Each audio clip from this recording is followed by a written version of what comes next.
Hello, welcome to Tales from the Workshop, our weekly look at what we've been up to in the Mr. Jones Watches workshop. This week I'm going to show you for the first time the samples of a new watch that we've been working on called Continuum.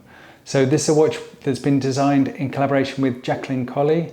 Jaqueline's a really talented illustrator, printmaker, artist. This is the first printed sample. So as you can see, it's a kind of space scene. There's a meteorite that indicates the minutes, so that's running around the edge. It's a jump hour movement, so the hour is actually in the little window on the spaceship rocket. Just for this first round sample, we haven't sorted out the position of the hour numerals. That's something that's always quite fiddly and quite time consuming for us to do. So in order just to get a first pass of the sample done. But one of the things that is really special on this design that we were really excited about is that Jaqueline's got this kind of kaleidoscope effect that's running on the seconds disc that this movement has. I'm just trying to catch it in the light so you can see it clearly. So yeah, this one's going to be hopefully a bit easier to see the kaleidoscope because we've got the white backing behind. For various reasons we felt it was kind of unsatisfactory, like having to put a big white circle on the dial in order that you can see this effect clearly is kind of compromising Jaqueline's design quite a lot. Like it's distracting, really. We felt also that, for example, the rocket would benefit from being in a metallic ink. Like, it seems a kind of obvious thing because it is a metal object.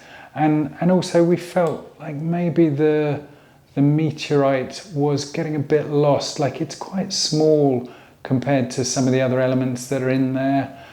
At each stage, we reviewed the samples with Jaqueline. So we did like a Zoom call with her and talked through the samples. What worked well was we were able to send Jaqueline a sample and then have a Zoom call with her, and she could be looking at the sample and we could be looking at the sample, and we could really get quite quickly to the place where we wanted to. So in that previous one, the kaleidoscope effect was not really very effective. So Jaqueline went back to the drawing board a bit on it and reworked how that effect was gonna appear. So on this second round sample, it's been much simplified, the kaleidoscope. Also, the kaleidoscope has been moved to basically the dial and the seconds disc. So because the two discs are a lot closer, the two planes are a lot closer, you don't get that weird parallax effect where they're sort of moving apart. But it's really effective on its own terms. It's creating like a really interesting bit of visual kind of effect. It was nice to be able to offer Jaqueline something that she couldn't do with her own printmaking. Like, she's a very accomplished artist in her own right and has beautiful prints and illustrations that she's done for various different companies. But I guess there was a sense that we need to really offer something that she's not able to achieve with just a two-dimensional print. So something that the watch and the movement that involves is kind of unique to that object. One of the things we've done on this round of samples then is we've moved to the metallic ink for both the rocket and also the little UFO that's on the dial. Because we'd done this, we felt like the astronaut spacesuit the astronaut is wearing on the glass looks a bit flat in comparison. So that's just a grey ink against the metallic ink.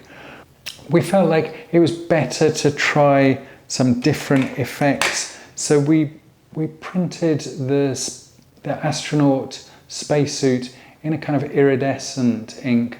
I'm not sure how well that's going to register on the camera, but it's got like that kind of really nice effect that you get from kind of mother of pearl, that really a kind of nice organic kind of play of the light and colour at the same time. But also it looks quite different from the rocket.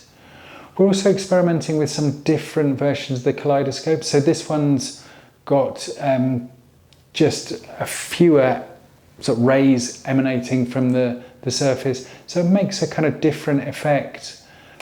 This is more or less how the final one will be. I forgot to mention, with the Comet, we made the flame of the tail much bigger and kind of more prominent. And I think that will help with the legibility. Our main guiding principle for any of the designs that we do is to make the best version of that artist's work in watch form. This feels like a really nice expression of Jaqueline's artwork. Like, it looks like part of her body of work, but it's well adapted to being a watch. Like, it's using some of the elements that only the watch can do, like the sort of motion that we can get on the kaleidoscope effect.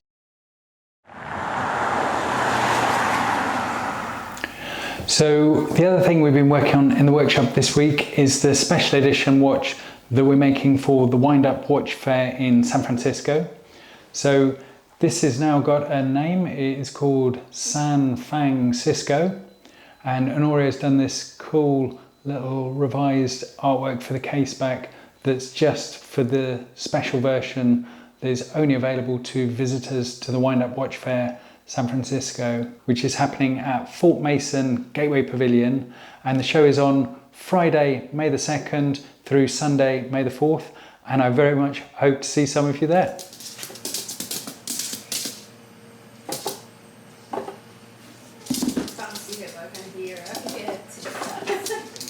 I hope it's been interesting looking at the Jaqueline Colley artwork and samples, and I hope you'll join us next week for another episode from Tales of the Workshop.